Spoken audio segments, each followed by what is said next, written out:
Okay, hello everyone. We are continuing our design review about calculus and algebra for the upcoming version of Wolfram language.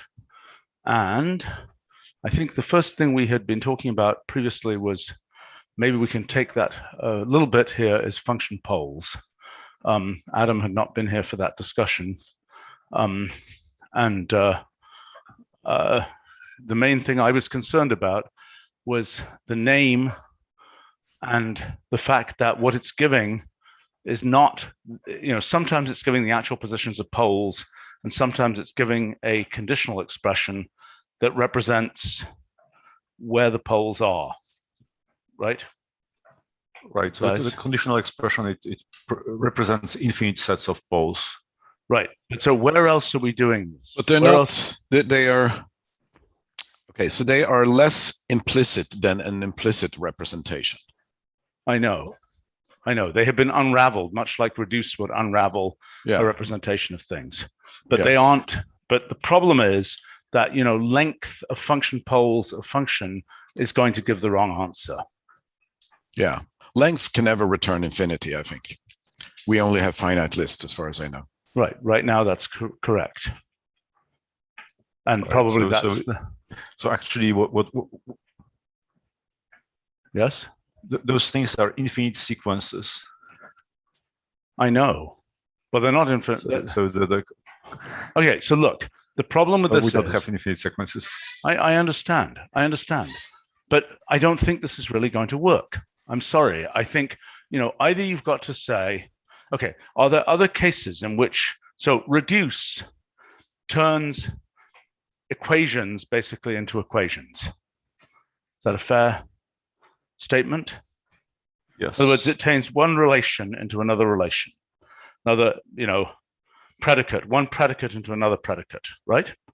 So this is a case.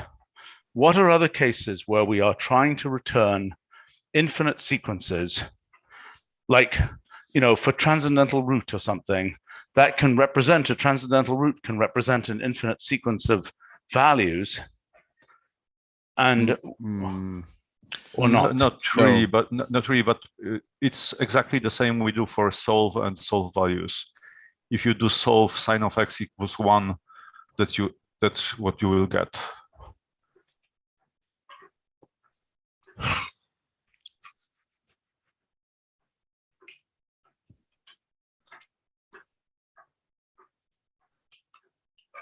No, actually, I want to be more extreme. I want to do solve values.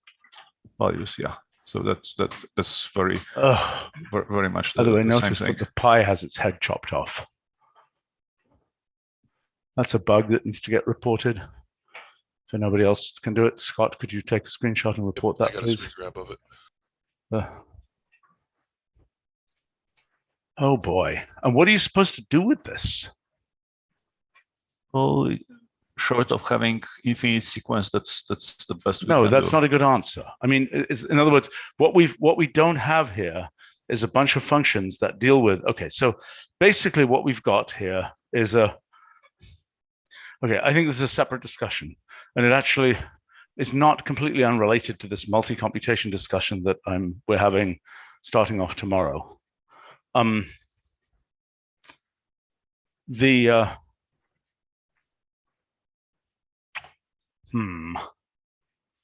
Okay, I mean, this is a structural issue, what we do with these kinds of objects. Are there any other places where we're producing these? Reduce, solve are the two biggies. This solve has the parameters that it generates. Yes. Yes, that can happen if there are eigenvalues and there are infinitely many of them. Okay, so can we get a bucket of all of the places where this, examples of all the places where this is happening? Because to me, there need to be some functions that just deal with these infinite objects. Am I making sense? So you can do things like find the first 5 of them or something. Take a sample of these, take random variates of these, all kinds of things like this. Am I making sense? Yes. Testing whether 2 of them are equivalent. Another very useful thing to be able to do. I mean, basically, we're about to recreate what old Georg Cantor did. Because he was interested in limits of trigonometric series, right? That's what caused him to invent set theory. So we're probably going to have to go down something like the same path, but 140 years later, maybe we can do a better job, and not end up with a bunch of paradoxes and weird type constructions and so on, or at least know what we're getting into. Anyway, okay, I am not a big fan of. Do we think function poles is a drat? I mean, the problem is that for meromorphic functions, this is. Well, I guess it isn't even just meromorphic. It's for functions with a finite number of poles, this is a pretty straightforward thing. Yes.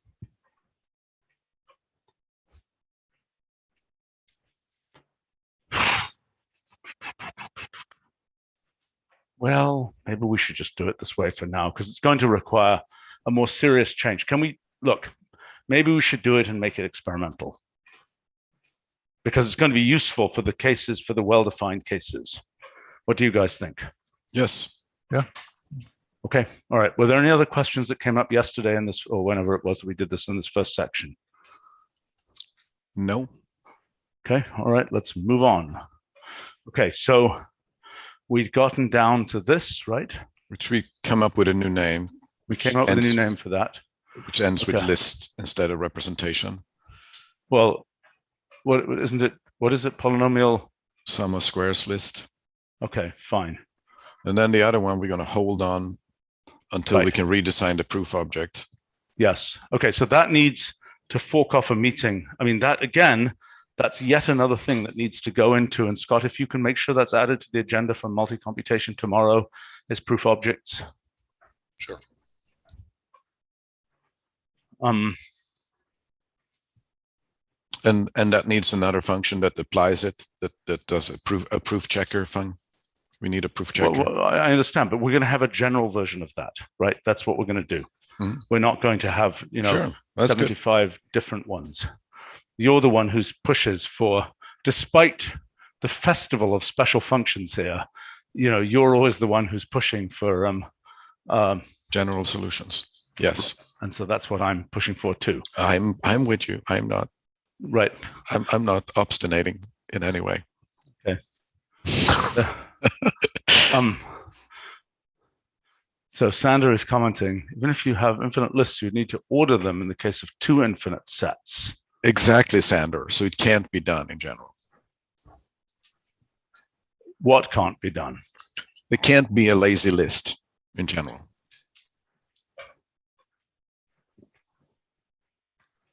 I mean, you see, Roger, let me make a philosophical comment, okay? Which I have become acutely aware of in recent times.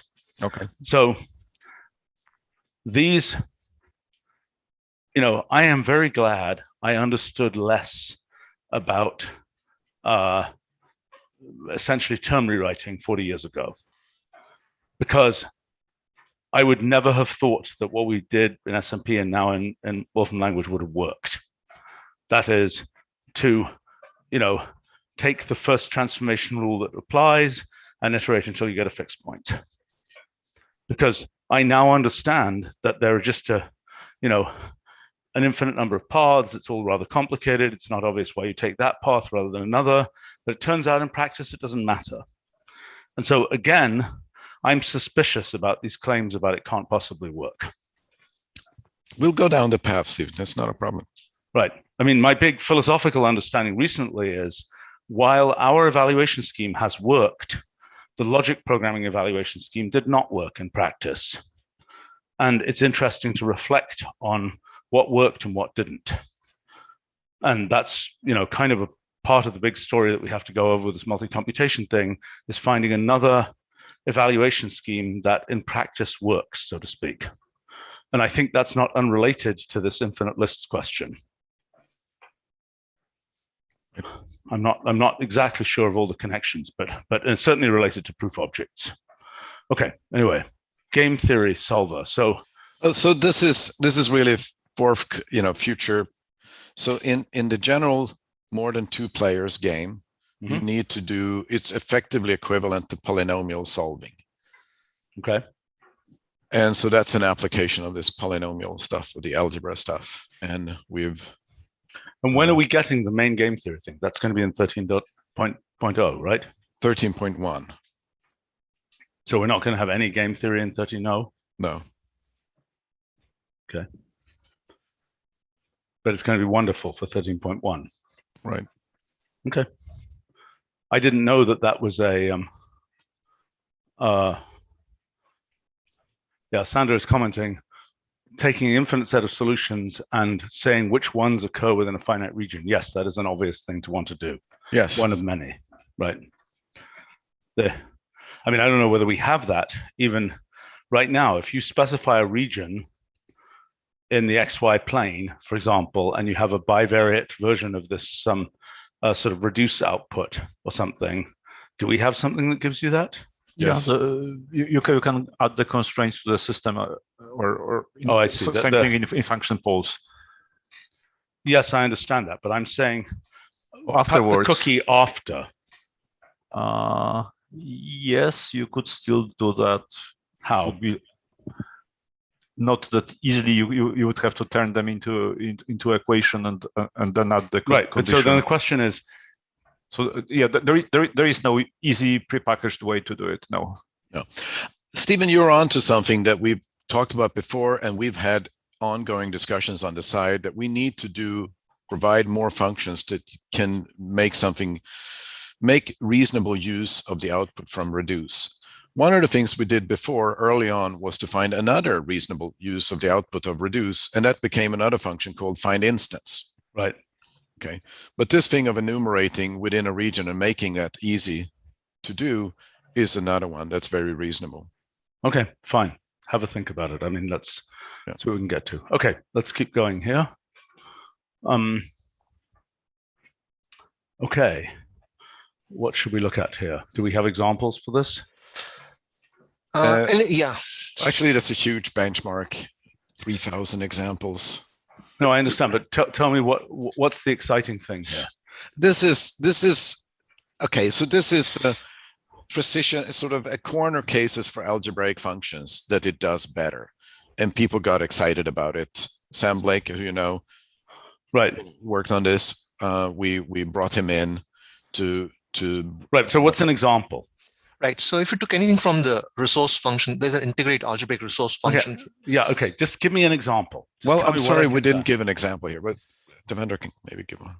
Yeah. Okay. I can just send one. I mean, he's just keeps sending me examples, so I just send it in a minute. Okay. Yeah. So let me see if I can find. Okay. Let's keep going here. Sure. Bilateral. So we have bilateral Z Laplace transform. The bilateral Laplace transform correspond to the Fourier transform. And likewise, this one, the bilateral C transform, correspond to the discrete time Fourier transform. Okay. Why is it important? Because in signal processing, the Z transform and Laplace transform is defined as the bilateral one with no mention of the unilateral one. So we previously had the unilateral one. Yes. So we've now added bilateral. You know, I so hate this way of doing things in examples. I so hate it, of defining things. I so hate that. We really should avoid it. And we got to avoid this as well. Come on, guys. And what's all this weird stuff? So this is a conditional expression. And then why is this being %1? Why are we cutting that off? We should be able to just evaluate the conditional expression. Yeah, why are we doing that? Yes, we don't need to. I agree. Yeah. Okay, so just clean this up. Sure.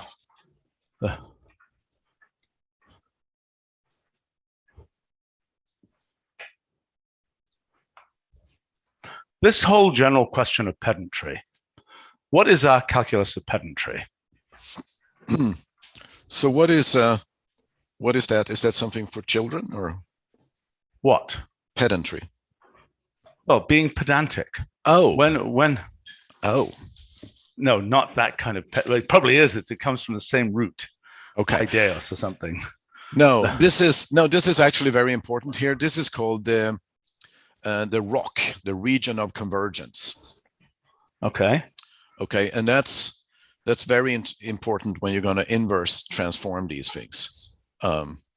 that you have the correct region of convergence. So you get a different answer, actually. But so if we do the inverse bilateral Z transform, it eats conditional expressions. Is that true? It does, yes. Exactly. And the same thing is true for Mellin transforms, by the way. And the same thing is true for unilateral transforms. People have been asking for it, and as we upgrade them, we're able to put these out. Let me understand something else. What can eat conditional expressions? Can integrate eat conditional expressions? Should be, yeah. Okay. But the integrate is one of those halfway houses that hasn't been sort of updated for a number of years. We have a very serious project to do a complete overhaul of integrate, which is not ready now, but it will be soon. Okay. In which case it will eat anything. It will omnivorous integrate. Yes. That's a tremendous. Yeah, I mean, Mathematica only needs one function, right? Solve. Do you need anything else in life? Yes. Solve my problem. I think that's the wrong. No, that is a wrong paradigm thinking. No, it's the right problem. No, it's not. It's a pure mathematical paradigm way of thinking about things. As soon as you think that you're going to, represent things with programs, solve is not the only thing you need. Right. Anyway, it's hard to have a function that says program my problem. Right. Okay. So that's there are two examples. He sent me 3,000. These are two of them. So. Okay. Basic idea that things like nested radicals or things which can be transformed by linear substitutions or bilinear substitutions or whatever are now done quite nicely. It's kind of look nice. Those look nice. Yeah, I mean they're very elegant results. And he's put a lot of work into getting the quality right. So he's got a benchmark which tests quality, not just whether it can be done or not. These are basically efficient tricks. They're way more efficient than trying to do the full RISH, which is not even ever done, hasn't ever been done, by the way. Yeah. Nobody's been done that, the algebraic case. And so, but these are kind of a bunch of tricks that peel off another set of slices of algebraic functions that can be done efficiently. Some of them using Grosvenor basis, some of them using other tricks and so on. Right. And it does resolve a few issues that we've had with this class of problems. The other thing is he's very careful about checking that the solution is valid everywhere, no branch cut issues. What does he do if there is a branch cut? Well, he might add a compensating factor in front, which takes care of the branch cut, like, a ratio of things which will eliminate it. But he avoids doing that because that's kind of is ugly.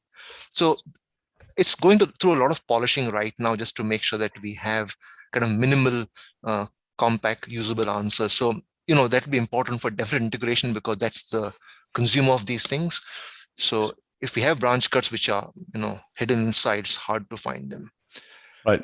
So a lot of work is going into the global quality of solution, not just local correctness. It is interesting. The artistic character of integration is interesting. And yeah, anyway, okay. So that's what this is integration art. Okay, all right, let's keep going. Yes. All right, okay, complete integral. You have to punch up the sort, yeah. So as background, this was a package in version 3.0, something of that sort. I put it into dsolve for version 6.0. We had to give a message because it doesn't quite fit in. So now last time we requested that we should have a function that actually exposes this to users directly. This is guys, we're now putting videos in. No, it's an animated image. Yeah, I know, I realized, but I mean, I think it's just something I've used for talks, and people thought that really explained to them what was happening. Yeah, well, fair enough. Yeah, and this is that's the next step, though, Stephen. From.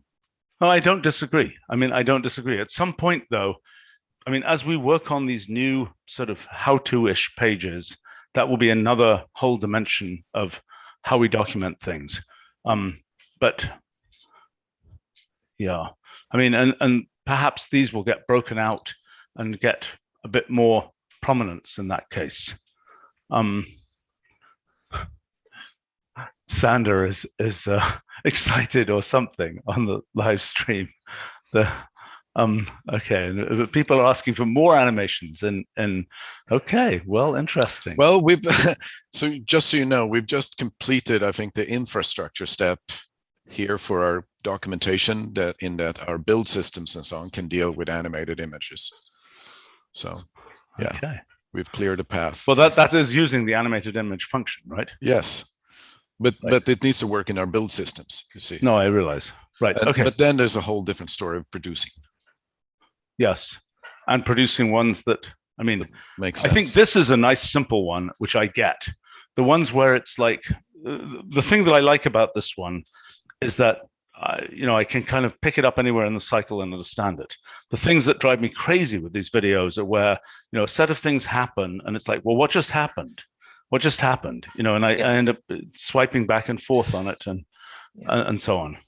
Click the link, you'll actually see the whole example later on. If there's a link over there to the example, and that will show you the full details of how that got constructed from the complete integral. I'm sorry, what? There's a link to the paragraph above has a hyperlink. Hyperlink, yeah. There's exactly the backlink to it should work. There you are. Application. So it gives in great detail how this was achieved. And it's not showing, but I've actually don't forget, when you have all of these random options, iconize them. Okay. Yeah, I've done it, but it's not showing up just right now. It was done probably last night or this morning. I don't know. It's not showing. You didn't update. Yeah, that's okay. No problem. It shouldn't matter. Okay. All right. Let's understand this complete integral function. Okay. Mm-hmm. Gives a complete integral for the first order partial differential equation with independent variables. What is a complete integral? It says that in the first line, that it's a solution that depends on as many arbitrary parameters as the number of variables in the equation. So it's a bit like, almost like an ODE kind of solution. It's got arbitrary parameters rather than arbitrary functions, which is typical of PDEs. And this is an alternative approach due to Mauger and people like that in the, 19th century, whenever they were. Yes. So what they thought was, okay, we need a kind of basis for solving the initial value problem, the Cauchy problem for nonlinear PDEs. And that's the way to do it. You have these very simple complete integrals. They're called complete because starting from those, you can construct envelope solutions, which then actually solve real problems. So on their own, they are not interesting, useful. Well, they are, but the real fun is in actually taking envelopes and singular solutions and that kind of stuff and solving the complete Cauchy problem for nonlinear PDEs. Okay, let me start off with the first example here. Sure. Okay, so we've got a PDE here and you're giving a result that involves arbitrary constants, not functions here. Right, exactly. So wait a minute, so that was why I wasn't paying enough attention here. Depends on arbitrary constants as opposed to depending, like if I solve the wave equation or something, that in general, I would get something that depends on arbitrary functions. Exactly. So if I gave it the wave equation, if I gave complete integral the wave equation, what would happen?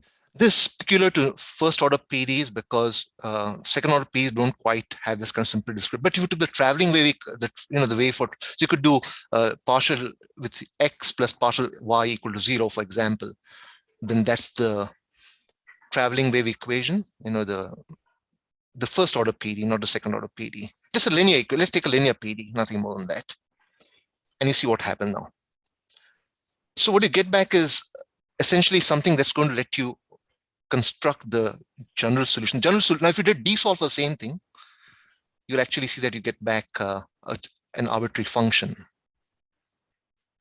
So with the same input, D-solve will give you something different.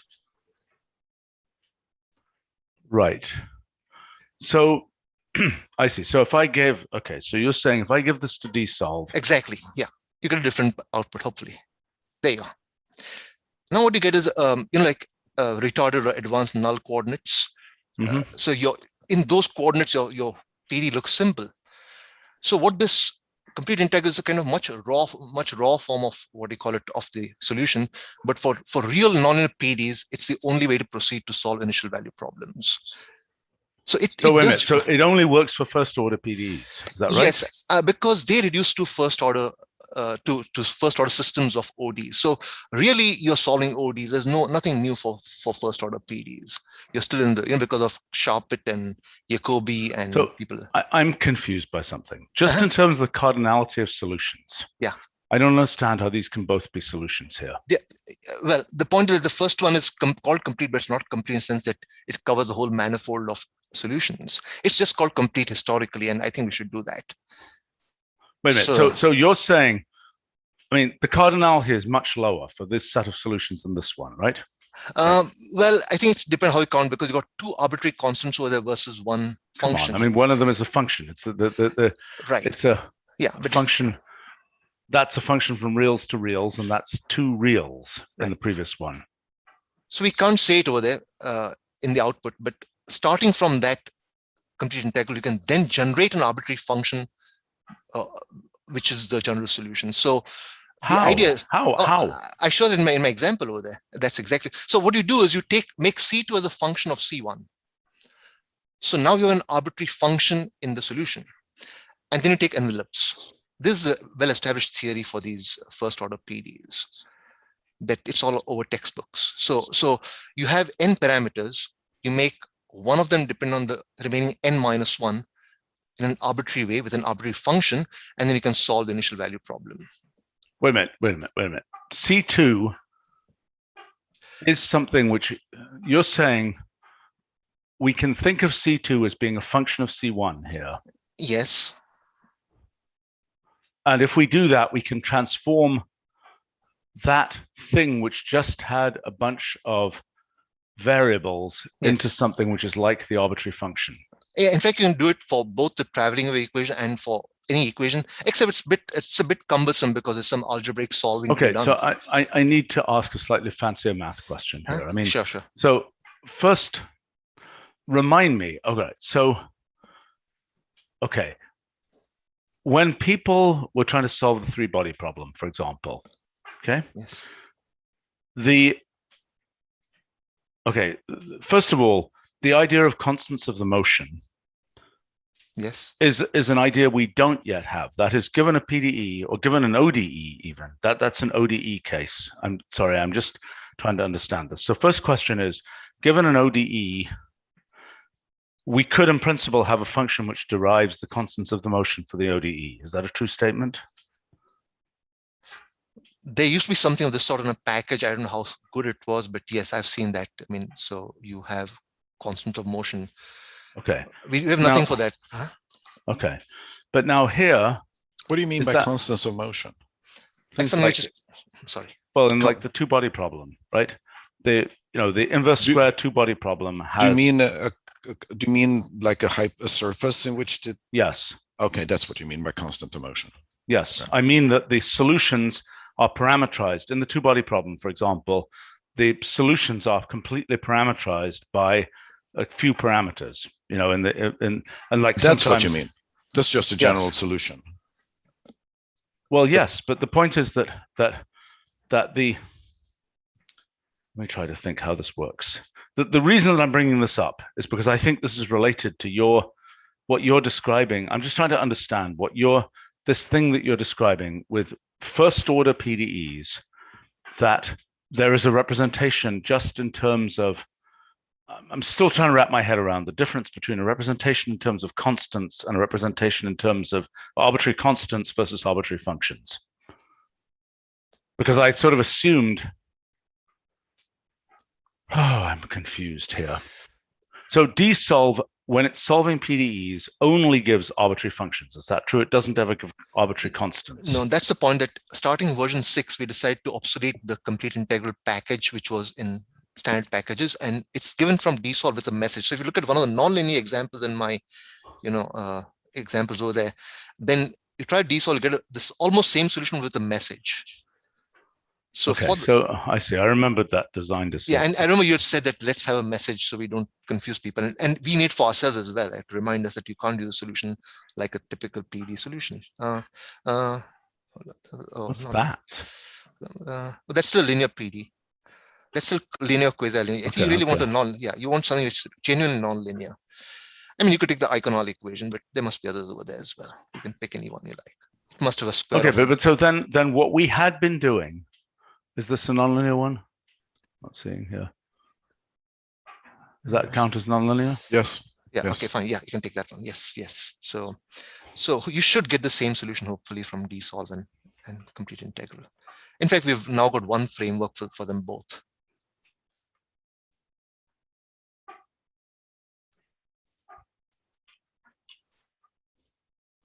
Oh, I didn't get a message. But you don't, in fact. That's a function. That's an arbitrary function again.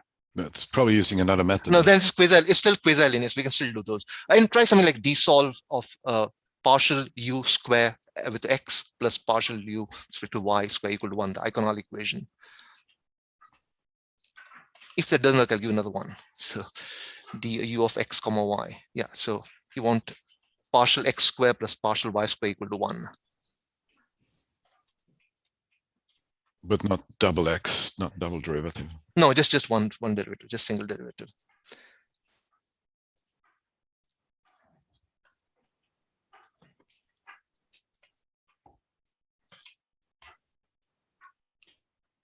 Hopefully that will work.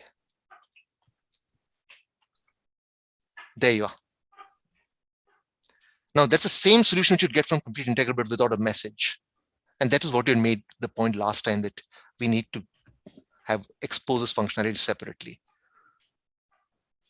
Okay, but under what circumstances? Okay, so a complete integral is a solution with essentially numerical parameters as opposed to function parameters. Yes. And the question is, it is a solution, but how many more solutions are there? Right, and that's where you need the envelope construction, that you need to take one parameter families, look at the envelopes, and then you get these more general solutions. So it's a little bit like a basis for the PD. It's not the full solution space for sure. But that's true for non. Wait a second. In general, okay. Like when you find an integral, yeah, you are just finding a thing whose derivative is equivalent to the original, and there may be many such integrals. Right. Yes. And actually, if you do that, if you do double integral, you will get not just constants, you will get functions. If you do that for us, for integrate and say, I forget what it called, constant, the options constant, it will generate unknown functions for you, arbitrary functions. And is that it's generating arbitrary functions for the same reason that a second order PDE is generating arbitrary functions? Sure, two of them, like the D'Alembert solution for the wave equation is like a forward moving wave and a backward moving, like f of x plus. No, I know, but it's the same reason. It is the same reason, Steve. Yes, exactly. That's what you need to solve the problem. Yes, sure. Sorry. No, but the thing I'm trying to understand is that for a first order equation, so a second order. The reason that they're arbitrary functions is that you have two or more independent variables. Mm-hmm. Yes, but I mean, you're saying any double integral, if I were to represent it with all its constants, would have an arbitrary function in it, obviously. Yeah. Yes. Right. I mean, if they're different variables, at least. Yeah. Right. Okay. Well, I mean, this is clearly a function that helps clarify an unbelievably complicated situation. Yeah, and I've given examples to explain the Hamilton-Jacobi equation. I've tried to give as many examples as possible to clarify what's happening over here in the applications. So, and I'm still working on. Okay. When we have something like the Hamilton-Jacobi equation, there's a question that I have, which is, we don't have an entity store of those things, do we? I mean, we should have, just like we have a thing with plane curves and so on, we should have all of these named equations somewhere. Roger and I have talked about that. I don't know from what. Yeah, actually, I don't think we've come up with a super good solution yet, Stephen, about what to do with it. Because, well, why not do the same thing that we've done? At least do the same thing that we've done for plane curves. Yeah, I mean, if nothing else, we could do just not have them have parameters and things. Well, we've done that. We've already solved this problem for plane curves. We have them as functions which have formal parameters. It may not be the most elegant solution, but it's quite usable. Well, we should look at that. Why don't you look at it? Yeah, I mean, I think. But yeah, I think so. I think that there's only so many. There's at most a few hundred. Right. I mean, it's things like, I don't know, whatever the there's a plane curve, right? And Yeah. now I can say something like, if I take that plane curve and I can say, what on earth is happening to my computer here? Wow, my characters are echoing slowly. That's really weird. I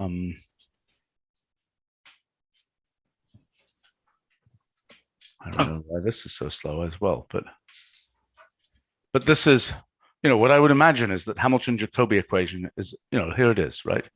So it's a bunch of, you see this stuff? Mhm. And here, the algebraic equation has this may not be the best way to do it. How do you know?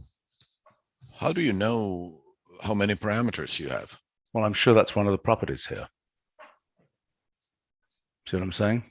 And what they mean and stuff. Well, I'm sure that's one of the properties here. In the 80 rows of stuff, Oh, I'm sure my that's one of the God. properties. What's Right. that? Yeah, so this is the kind of thing I think we need for these named equations. Yeah. And we've definitely talked about, I'll bring it up again, Roger, when we meet. Sure. Okay. So Michael is the big expert on these, I think. Yeah. I think they were constructed. I think Eric Weinstein, I think, was the person who actually constructed them. It looks like an Eric production. Yes. Anyway, I think this is what we need for these named equations. Yeah.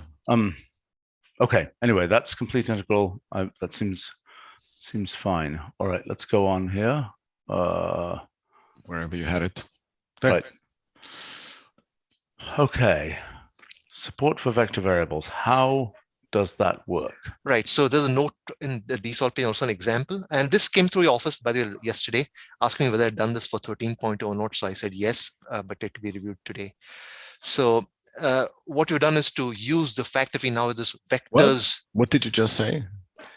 We had a note. I had a note from Somebody Raheel. asking what's happened with this. What's the status of this? Because they had asked. Okay, all right, fine. I mean, that's what happens with if we don't hear stuff, it's all getting tracked, and you're going to get asked questions. Yeah, but I'm happy that we just solved it in time. So this was on the list anyway.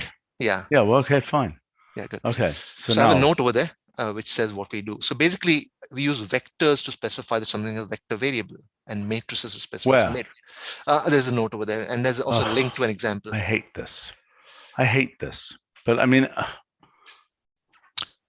I hate this. So that's something in the bucket of stuff for the equation. It's like a constraint, except it's essentially a declaration that's part of the equation, right? Yes.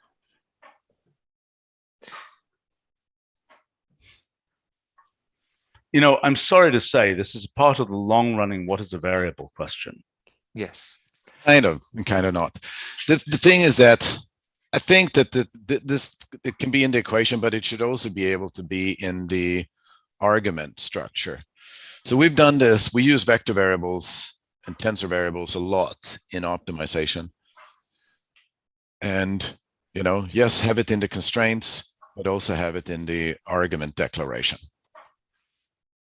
By the way, and I don't know whether maybe it's your fancy new visualization, but this process is using 100% of my CPU right now. Oh, sorry.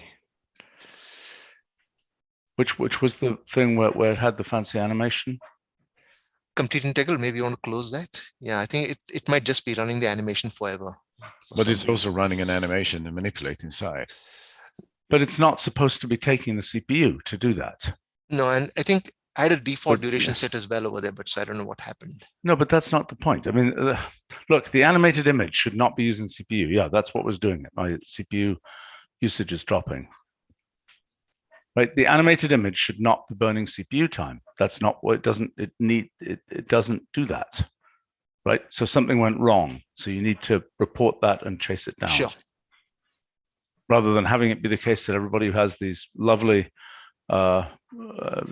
desirable animated documentation examples will have their computers eaten alive. Sure. Okay. Well, I understand what you're doing here. It's good functionality. I don't particularly like the way it's done, but I don't have a better suggestion. And I know this is what we are.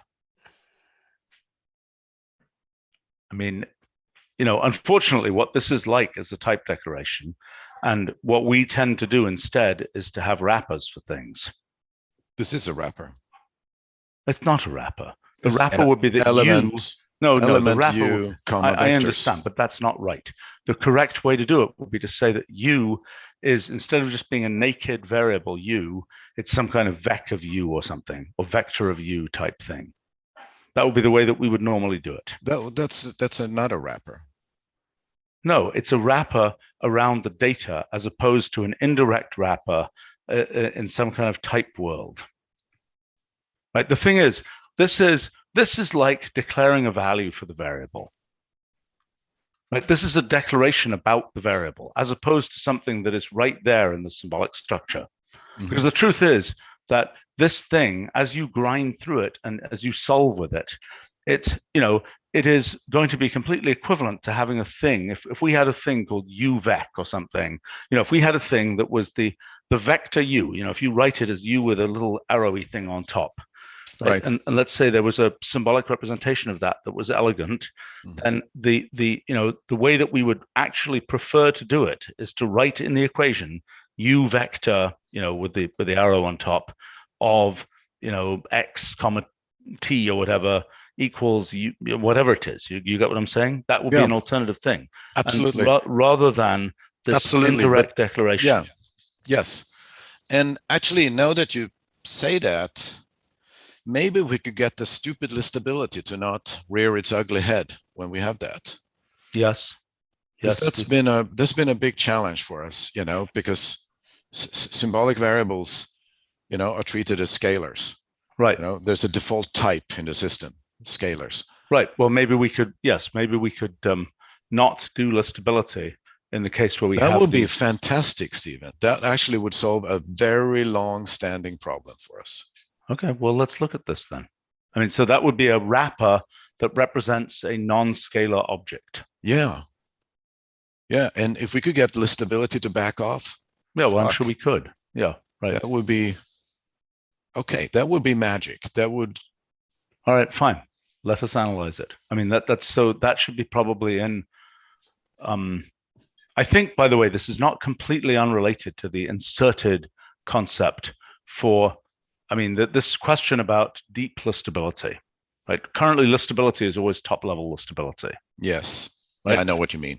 Right. That's gotten me confused. It's not even documented what we do. You have to do an experiment to figure it out. Right, but this notion of, I think this notion of delistability as well as deep listability. Yeah, I got it. Right. It's a good idea. Okay, fine. Can we I guess that would be for Scott. Maybe we should have a discussion. Maybe we can just call it listability, and that should be a standalone meeting. Okay, and it's a part of the series that I don't know what it was named, but it's the one where we were talking about inserted. So for now, we keep this is okay. We should keep this, and this is also consistent with other uses. It's okay. Yeah, it's kind of. If we get another mechanism, we will support that too. Right. Okay. Absolutely. Perfect. Okay. All right. Okay. Fine. What is this? Asymptotic desolve value.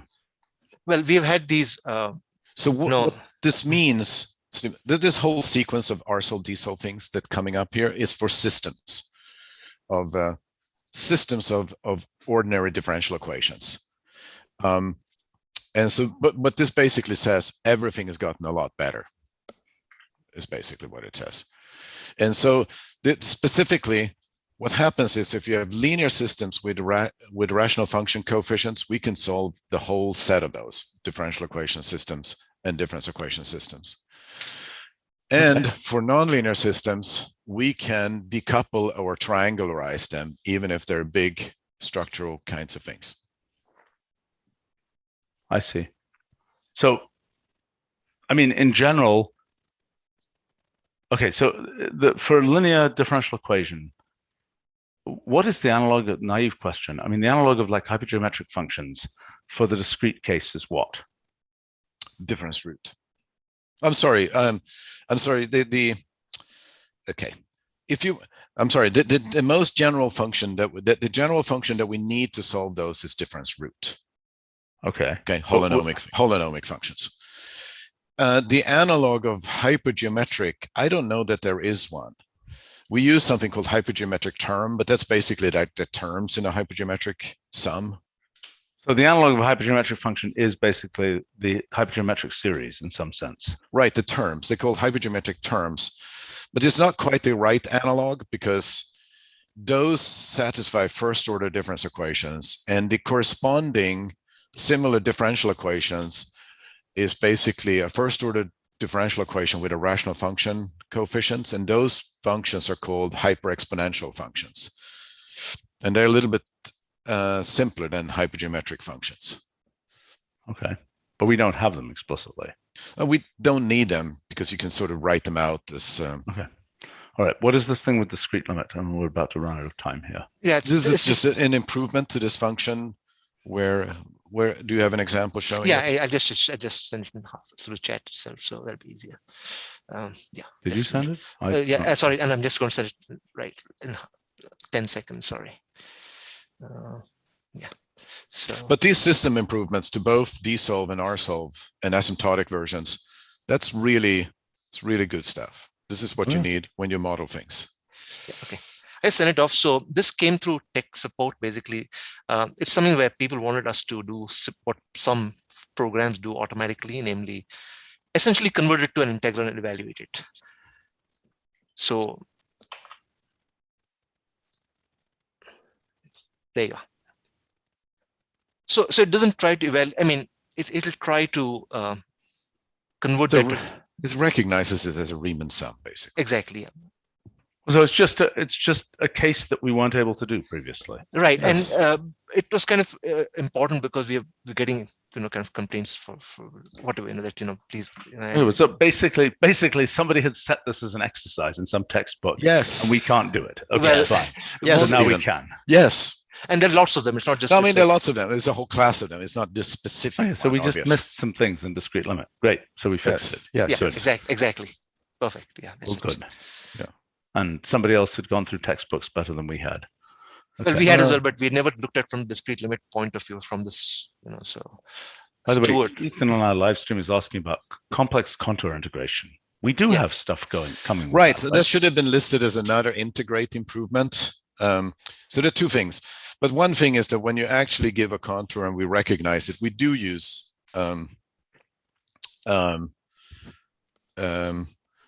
sort of residue-based. If it's meromorphic, we do use residue-based computation. And how do And you there- specify that? I mean, like No. there's some named functions- Let me finish. Yeah. So that led to improvement in a previous release. In this release, the vendor has done some other things that I think you reported, some friend reported, Right. and can't remember exactly what it was now, but it Oh, was I with remember. parameters in it, Mhm. and the Yes. other one didn't have parameters in it. So that's gone in and it's resolved a lot of problems. Now, back to your other question. How to specify? So you can specify a contour integration with our integrate, but you have to specify the actual contour. As a I don't- parametric curve. Yeah. Mhm. But most people don't necessarily want, they It's want to say the Bromwich contour or something. yeah, they want to say sort of include this point, exclude this point, include this strip. I'm sorry, this ray, exclude this line. So they want a more a different. And I think The analog of constructed solid geometry for describing a curve in the complex plane or something. right, but you don't really want to describe it that precisely because Right. it doesn't matter. This doesn't matter, right? Right. So we'll come to that. Our plan is to do that post our big update to integrate. Right. So I mean, this question about sort of homotomically equivalent things and how we deal with them is an interesting one. It is. I mean, that's sort of backing The into thing is topology. that kind of sort of, first of all, let me just remark quickly that we're getting into doing so this thing of specifying a contour in this fashion is only really relevant for kind of meromorphic functions or when you want to avoid things that are not meromorphic. Mhm. And that relates to a particular theory of integration due to Cauchy, where you use residues. Right. Okay, if you're dealing with more general complex functions, which we are, and we can perfectly well deal with them, that's not so relevant anymore. Then you actually need to give the real contour, or the value is just, you Right. you can't just. Well, it's the wrong value. Right. It's the wrong value. But back to your question. Yes, like irrespective of that, are things equivalent or not in some sense? I wonder what the general case of that is going to be. Because again, I mean, I hate to bring it back to this multi-computation business. Again, that's a path equivalence story. That's a discrete path equivalence story. In the case of these, contours in the complex plane, that's a continuous path equivalence story. Right? Yeah, I mean, what's the question you want to answer? I mean, I want to know what is the framework that we're going to use, because I'm thinking about like various different proof paths, right? You have you have multiple proofs, and there are different proof paths, but they are equivalent. But that's not how I mean, here, as I said, I think that the essential problem you want to solve when you do contour integration is include this critical point, exclude this critical point, include this strip, not that strip. I know, but the whole point is that there's a whole family of curves that are equivalent in that sense. Oh, I see. So the question is, if you were to write parametrically some curve, and you would write parametrically some other curve, and you say these are two curves, are they equivalent for purposes of contour integration? Yeah, we can actually check that because we know what the singularities are. I know. If they're exactly the same, then yeah.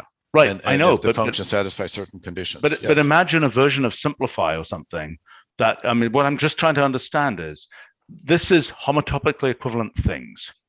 And that's a whole class of such things, whether they're proofs, whether they're paths in a graph. But the point, Stephen, you don't need to check that.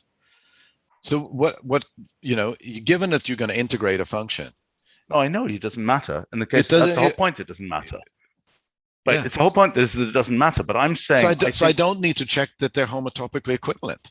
So that's like, so the whole point of making efficient algorithm is to avoid doing work. So I can avoid doing that work. Yes, I understand. But there's a separate question of, are they homotopically equivalent? Yes. Okay. So question is, can one answer that, or what are algorithms for answering that? Right. And then, but that backs us into various kinds of topology and asking, homotopy groups and all this kind of thing.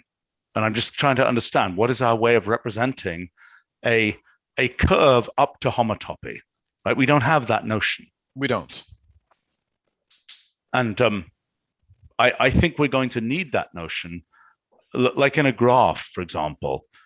I think we're going to need that notion. And anyway, that's just part of the, okay. Let's see, more to look at here. You can skip the rest. Well, that's exciting though. How? Oh yeah, that's all in progress. Spring has sprung. What's happened to it? Yeah. Yes, it's ready right now, but we need a month or two more to actually ship it. But it's got a bit slow because we can't record on. I'm not saying that's an excuse, but I mean, but I'm reviewing this right now, so it should get done soon. Maybe you can announce it at the tech conference or something of that sort. We had a new person that helped contribute to this, to record them and prep the recordings. It took much longer than we had planned it for. That's where we're at right now. Yeah. And one excuse, or one thing that's the vendor said, was the technical setup, getting the right microphone. I see. All of that's all done in our video recording studio here on site at the company. But when people do it at home, you have to kind of start all over again with each one. Yeah. But I've, by the way, now got a decent sort of mobile setup for doing that stuff. Oh, I am sure you do. But you probably iterate? I haven't. I was. Have you iterated a few times? No, it actually got nailed the first time. I mean, this was, but I hadn't been traveling for 2 years, so I just went on a short trip and brought some stuff, and it worked just fine. Okay. Okay, let's see. Marco on our live stream is talking about implicit list and implicit list instance. Yes, we agree. Yeah, that's the whole big discussion. Yeah. All right. Well, good stuff. Okay, I think we're done with this. Very good. I'm a little bit afraid of this exact number thing, but I guess we'll come to that in the next version. Yeah. Yep. Okay. All right. Thanks a lot. See you all. Thanks to folks on live stream. Bye. Thank you. Oh, Thanks, we're Stephen. doing another one of these that I'm being reminded. We have another one in what, half an hour? Oh, it's about chemistry. You guys, different set of people. All right. Thank See you guys later.